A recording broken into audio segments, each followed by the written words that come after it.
जय हिंद दोस्तों। इस वीडियो में हम बात करेंगे कक्षा 12 में इतिहास की जो पुस्तक है भारतीय इतिहास के कुछ विषय भाग 1 में पाठ नंबर 4 जो है आपका विचारक, विश्वास और इमारतें। इसमें जो महत्वपूर्ण प्रश्न उत्तर बन सकते हैं उनको हम डिस्कस करेंगे। तो क्वेश्चन नंबर 1 आपका है, सांची कहाँ स्थित है? तो सांची आपका स्थित है मध्य प्रदेश में। क्वेश्चन नंबर 2, ताजुल इकबाल तारिक भोपाल किसकी आत्मकथा है? तो यह आत्मकथा है शाहजहां बेगम की। ताजुल इकबाल तारिक भोपाल की रचना किसने की थी? तो ये की थी शाहजहां बेगम ने, क्योंकि इन्हीं की आत्मकथा है। क्वेश्चन नंबर 4, शाहजहां बेगम किस रियासत की नवाब थी? तो ये थी भोपाल की नवाब। निम्न में से किसका संबंध सांची के पुरावशेषों के अध्ययन से है? तो ये है अलेक्जेंडर कनिंघम का। क्वेश्चन नंबर 6, जॉन मार्शल ने सांची पर लिखे अपने महत्वपूर्ण ग्रंथों को किसे समर्पित किया था? तो इन्होंने समर्पित किया था सुल्तान जहां बेगम या शाहजहां बेगम को। कौन सा विकल्प सही सुमेलित है? जरथुस्त्र ईरान से, ठीक है। खुंगत्सी चीन से, ये भी ठीक है। सुकरात प्लेटो अरस्तु ये यूनान के, ये भी सुमेलित है। तो इसका आंसर हो जाएगा आपका उपरोक्त सभी। ऋग्वेद का संकलन काल माना जाता है? तो ऋग्वेद का संकलन होता है 1500 ईस्वी से 1000 ईस्वी पूर्व। ऋग्वेद में किन देवताओं की स्तुतियों का संग्रह है? तो अग्नि का भी है, इंद्र का भी है और सोम का, यानी उपरोक्त सभी इसका आंसर हो जाएगा। कुटागारशाला का शाब्दिक अर्थ है? तो इसका शाब्दिक अर्थ है नुकीली छत वाली झोंपड़ी। समकालीन बौद्ध ग्रंथों में कितने संप्रदायों अथवा चिंतन परंपराओं का उल्लेख मिलता है? तो ये मिलता है 64। वैदिक कालीन यज्ञ परंपरा के संदर्भ में कौन सा विकल्प सही है? उत्तर वैदिक काल जो 1000 ईस्वी से 500 ईस्वी पूर्व माना जाता है में कुछ यज्ञ घरों के मालिकों द्वारा किए जाते थे। तो ये बिल्कुल ठीक है। राजसूय और अश्वमेध यज्ञ, जटिल यज्ञ सरदार और राजा किया करते थे, ये भी ठीक है। यज्ञ अनुष्ठान के लिए ब्राह्मण पुरोहितों पर निर्भर रहना पड़ता था, ये भी ठीक है, यानी उपरोक्त सभी इसका आंसर हो जाएगा। ऋग्वेद में किस देवता का आह्वान करते हुए कहा गया है कि हे शक्तिशाली देव, आप हमारी आहुति देवताओं तक ले जाएं। हे बुद्धिमंत, आप तो सबके दाता हैं। हे पुरोहित, हमें खूब सारे खाद्य पदार्थ दें। तो ये आह्वान किया गया अग्नि से। ऋग्वैदिक छंदों के संदर्भ में कौन सा विकल्प सही है? ऋग्वेद के अधिकांश छंद देवताओं की स्तुति में रचे गए हैं, बिल्कुल ठीक है। ऋग्वेद के छंदों की रचना वैदिक संस्कृत में की गई है, ये भी ठीक है। वैदिक छंद पुरोहित परिवारों के लोगों को मौखिक रूप से सिखाए जाते थे, ये भी ठीक है। तो उपरोक्त सभी इसका राइट आंसर होगा। किन रचनाओं से पता चलता है कि लोग जीवन का अर्थ, मृत्यु के बाद जीवन की संभावना और पुनर्जन्म के बारे में जानने के लिए उत्सुक थे? तो ये पता चलता उपनिषद से। किस विचारधारा के अनुसार किसी व्यक्ति का अस्तित्व उसकी जाति और लिंग से निर्धारित होता था? तो ये ब्राह्मणवाद में। आत्मा की प्रकृति के संदर्भ में किस धार्मिक ग्रंथ में उल्लेख मिलता है कि मेरी यह आत्मा धान या यव या सरसों या बाजरे के बीच की गिरी से भी छोटी है? मन के अंदर छुपी मेरी आत्मा पृथ्वी से भी विशाल, क्षितिज से भी विस्तृत, स्वर्ग से भी बड़ी और इन सभी लोकों से भी बड़ी है। तो ये बात कही गई है छांदोग्य उपनिषद में। किस ग्रंथ में उल्लेख मिलता है कि यह पवन जो बह रहा है निश्चय ये एक यज्ञ है, बहते बहते यह सबको पवित्र करता है, इसलिए यह वास्तव में यज्ञ है? तो यह कहा गया है छांदोग्य उपनिषद में। बौद्ध धर्म से संबंधित जो त्रिपिटक है उसका शाब्दिक अर्थ क्या है? 3 टोकरियां।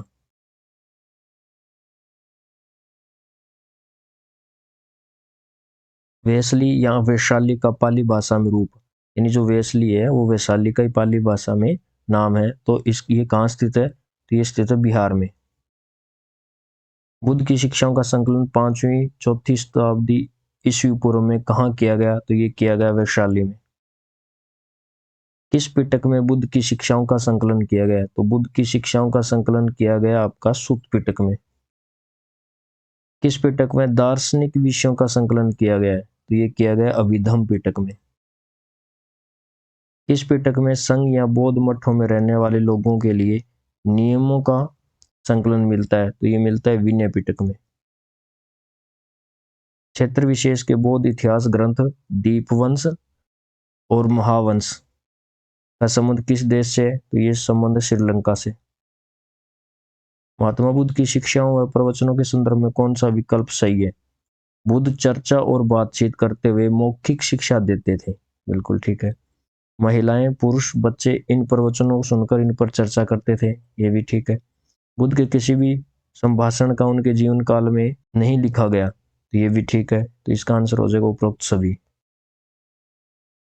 अधिकतर प्राचीन बौद्ध ग्रंथों की भाषा कौन सी है? तो ये पाली।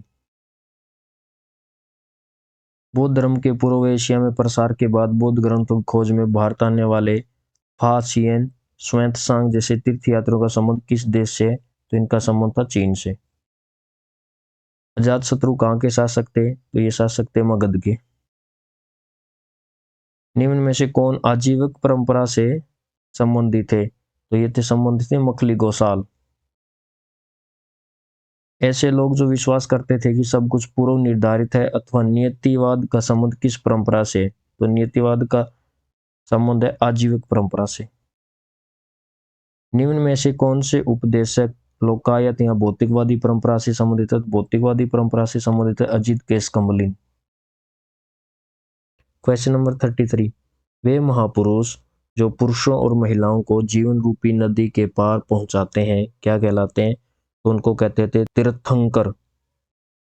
34। जैन दर्शन की अवधारणा के संदर्भ में कौन सा विकल्प सही है? संपूर्ण विश्व प्राणवान है। इसके अनुसार पत्थर, चट्टान, जल में भी जीवन होता है। बिल्कुल ठीक है।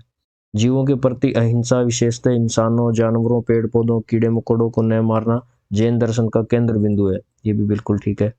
जन्म और पुनर्जन्म का चक्र कर्म के द्वारा निर्धारित होता है। ये भी ठीक है। यानी उपरोक्त सभी आपका आंसर हो जाएगा। Question number 35। महावीर स्वामी जैन धर्म के कौन से तीर्थंकर थे? तो ये थे 24वें। जैन धर्म के किस सिद्धांत ने संपूर्ण भारतीय चिंतन परंपरा को प्रभावित किया है? तो किया है अहिंसा का जो सिद्धांत है उसने बहुत प्रभावित किया है। जैन धर्म में प्रयुक्त अमृषा शब्द से क्या तात्पर्य है? तो अमृषा शब्द का तात्पर्य ब्रह्मचर्य। महावीर स्वामी के बचपन का क्या नाम था? तो महावीर स्वामी के बचपन का नाम था वर्धमान। 39। जैन साधु व साध्वियों द्वारा किए जाने वाले महाव्रतों के संदर्भ में कौन सा विकल्प सही है? तो महाव्रत इनके अहिंसा, सत्य, ब्रह्मचर्य, असत्य यानी चोरी नहीं करना, अपरिग्रह यानी धन संग्रह नहीं करना। तो आपके ये सभी के सभी ठीक है। तो 1 2 3 4 5 इसका राइट आंसर होगा। 40। निम्न में से कौन सा विकल्प सही सुमेलित है? विनय पिटक, संघ या बौद्ध मठों में रहने वाले लोगों के नियमों का संग्रह। बिल्कुल ठीक है। अभिधम पिटक, दार्शनिक विषयों का संकलन। ये भी ठीक है। सुत्त पिटक, तो सुत्त पिटक में बुद्ध की शिक्षाओं का संकलन किया गया है। तो ये सारे एक सुमेलित है। तो उपरोक्त सभी इसका राइट आंसर होगा।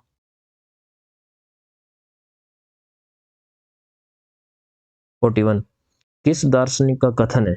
ये कथन दिया गया, आपने बताना है किस दार्शनिक का कथन है कि हालांकि बुद्धिमान लोग यह विश्वास करते हैं कि सद्गुण से, इस तपस्या से मैं कर्म प्राप्ति करूंगा, मूर्ख उन्हीं कार्यों को करके धीरे धीरे कर्म मुक्ति की उम्मीद करेगा। दोनों में से कोई कुछ नहीं कर सकता। सुख और दुख मानव पूर्व निर्धारित मात्रा में माप कर दिए गए हैं। इसे संसार में बदला नहीं जा सकता, इसे बढ़ाया घटाया नहीं जा सकता। जैसे धागे का गोला फेंक देने पर लुढ़कते लुढ़कते अपनी पूरी लंबाई तक खुलता जाता है, उसी तरह मूर्ख और विद्वान दोनों ही पूर्व निर्धारित रास्ते से होते हुए दुखों का निदान करेंगे। तो ये कथन है मखली गोसाल का। बुद्ध और अजात शत्रु के बीच वार्तालाप का दृष्टांत किससे लिया गया है? तो ये लिया गया है सुत्त पिटक से। महात्मा बुद्ध के बचपन का क्या नाम था? तो महात्मा बुद्ध के बचपन का नाम सिद्धार्थ था और महावीर स्वामी के बचपन का नाम वृद्धमान। महात्मा बुद्ध किस कुल या गणराज्य से संबंधित हो? तो ये शक के कुल से संबंधित थे। नगर भ्रमण के समय महात्मा बुद्ध को दिखाई देने वाले दृश्यों का सही क्रम क्या है? तो महात्मा बुद्ध को भ्रमण करते समय 4 दृश्य दिखाई दिए थे, जिनका सही क्रम है। सबसे पहले बुढ़ा व्यक्ति दिखाई देता है, यानी वृद्ध। उसके बाद एक रोगी दिखाई देता है, फिर एक मृतक दिखाई देता है और लास्ट में सबसे सन्यासी। तो आपका 1 इसका राइट आंसर होगा। किस स्थल से प्राप्त 200 ईस्वी की एक मूर्ति में बुद्ध को महल से जाते हुए नगर भ्रमण हेतु महल से प्रस्थान दिखाया गया है? तो ये मूर्ति मिली है अमरावती से। किसने समाज को ईश्वर की बजाय इंसानों से निर्मित माना है? महात्मा बुद्ध ने। किसने अपने शिष्यों को अंतिम संदेश या निर्देश देते हुए कहा था कि तुम सब अपने लिए खुद ही ज्योति बनो, क्योंकि तुम्हें खुद ही अपनी मुक्ति का रास्ता ढूंढना है? तो ये महात्मा बुद्ध ने कहा था। बौद्ध ग्रंथानुसार किसके आग्रह पर बुद्ध ने बौद्ध संघ में महिलाओं को प्रवेश हेतु अनुमति प्रदान की थी? तो महिलाओं को अनुमति दी थी आनंद के कहने से। बौद्ध संघ में प्रवेश पाने वाली प्रथम भिक्षुणी कौन थी? तो ये थी महाप्रजापति गौतमी। बौद्ध धर्म में ऐसी महिलाएं जिन्होंने निर्वाण प्राप्त कर लिया हो क्या कहलाती थी? तो वो कहलाती थी थेरी। थेरी गाथा किस बौद्ध ग्रंथ का हिस्सा है? तो ये है सुत्त पिटक का। थेरी गाथा के संदर्भ में कौन सा विकल्प सही है?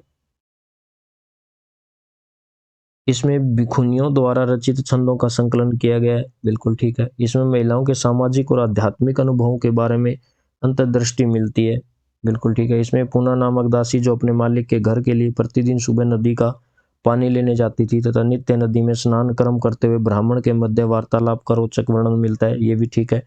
तो उपरोक्त सभी इसका राइट आंसर होगा। जल ले जाने वाली स्त्री जो थेरी गाथा में उल्लेखित पुना दासी है की प्रतिमा कहाँ से प्राप्त हुई थी? प्राप्त हुई है मथुरा से। बुद्ध के जीवन काल और उनकी मृत्यु के बाद भी बौद्ध धर्म का तेजी से फैलने का प्रमुख कारण क्या था? तो इनके फैलने का प्रमुख कारण था लोगों को समकालीन धार्मिक प्रथाओं से असंतुष्ट होना। बौद्ध शिक्षाओं में जन्म आधारित श्रेष्ठता की बजाय अच्छे आचरण और मूल्यों को महत्व दिया जाना, ये भी ठीक है, ये भी ठीक है। बौद्ध धर्म में खुद से छोटे और कमजोर लोगों की तरफ मित्रता और करुणा भाव को महत्व दिया जाना, ये भी ठीक है। इन उपरोक्त सभी इसका राइट आंसर होगा। भिक्षुओं और भिक्षुणियों के लिए नियमों का संकलन किस ग्रंथ में किया गया? तो इनके लिए जो नियमों का संकलन है वो किया गया विनय पिटक में। बौद्ध संघ नियमानुसार किसी भिक्षु द्वारा बनाए गए नए कंबल अथवा गलीचे का प्रयोग उसे कम से कम कितने वर्षों तक करना पड़ेगा? तो ये करना पड़ेगा 6 वर्ष तक। बौद्ध धर्म में किस स्थिति में अपराध स्वीकरण का प्रावधान है? भिक्षु द्वारा किसी गृहस्थ के घर से 2 से 3 कटोरे से अधिक पके अनाज का भोजन स्वीकारना, ठीक है। संघ के किसी विहार में ठहरकर प्रस्थान से पूर्व भिक्षु द्वारा अपने द्वारा बिछाए गए या बिछवाए गए बिस्तर को बिना समेटे या समेटवाए बिना तथा बिना विदाई लिए चले जाना, ये भी ठीक है। 6 वर्ष से कम अवधि में बिना भिक्षुओं की अनुमति के नया कंबल अथवा गलीचा बनवाना, ये भी ठीक है। इन उपरोक्त सभी इसका राइट आंसर होगा। महात्मा बुद्ध के जीवन संबंधी घटनाओं के संदर्भ में कौन सा विकल्प सही सुमेलित है? जन्म लुम्बिनी में, बिल्कुल ठीक है। ज्ञान प्राप्ति हुई बोध गया में, ये भी ठीक है। प्रथम उपदेश दिया सारनाथ में, ये भी ठीक है। उपरोक्त सभी इसका राइट आंसर होगा। महात्मा बुद्ध ने किस स्थान पर निर्वाण प्राप्त किया था? तो इन्होंने निर्वाण प्राप्त किया था कुशीनगर या कुशीनारा में। किस शासक ने बुद्ध के समय से लगभग 200 वर्षों बाद अपनी लुम्बिनी यात्रा की याद में एक स्तंभ बनवाया था? तो ये बनवाया था अशोक ने। 62 किस बौद्ध ग्रंथ में उल्लेख मिलता है कि अशोक ने बुद्ध के अवशेषों के हिस्से हर महत्वपूर्ण शहर में बांटकर उनके ऊपर स्तूप बनाने का आदेश दिया था? तो ये मिलता है अशोकावदान में। किस स्थल के तोरण द्वार का हिस्सा हाथी दांत का काम करने वाले शिल्पकारों के दान से बनाया गया था? तो ये बनाया गया था सांची। बौद्ध साहित्य में तथागत शब्द किसके लिए प्रयुक्त हुआ है? तो तथागत शब्द प्रयोग हुआ है महात्मा बुद्ध के लिए। 65 किस पुरातत्ववेत्ता ने लिखा था कि इस देश की प्राचीन कलाकृतियों की लूट होने देना मुझे आत्मघाती और असमर्थनीय नीति लगती है? तो ये कहा था एच कोल ने। सांची की खोज कब हुई थी? सांची खोज हुई 1818 ईस्वी में। सांची की मूर्तिकला में उत्कीर्णत दानी राजकुमार कथा का दृश्यांकन किस ग्रंथ से लिया गया? तो ये लिया गया है वेशांतर जातक से। 68 गुफा चित्रकारी हेतु प्रसिद्ध स्थल अजंता कहाँ स्थित है? तो अजंता महाराष्ट्र में। किस इतिहासकार ने सांची को वृक्ष और सर्प पूजा का केंद्र माना था? तो ये माना था जेम्स फर्गुसन ने। थेर शब्द से क्या तात्पर्य है? तो थेर शब्द से तात्पर्य था पुराने प्रतिष्ठित शिक्षक। अमरावती कहाँ स्थित है? तो अमरावती है गुंटूर, आंध्र प्रदेश में। शेषनाग पर आराम करते विष्णु की मूर्ति कहाँ से प्राप्त हुई है? तो ये प्राप्त हुई है देवगढ़ से। देवगढ़ कहाँ स्थित है? तो देवगढ़ है उत्तर प्रदेश में। एक विशाल चट्टान को काटकर निर्मित किया गया कैलाशनाथ मंदिर कहाँ स्थित है? तो कैलाशनाथ मंदिर स्थित है एलोरा में। इस वीडियो में इतना ही। बाकी के जो महत्वपूर्ण क्वेश्चन आंसर है वो हम पार्ट 2 में कवर करेंगे। तो आज के लिए इतना ही। अगर वीडियो अच्छा लगे तो वीडियो को लाइक कीजिए और चैनल को सब्सक्राइब कीजिए। Thank you.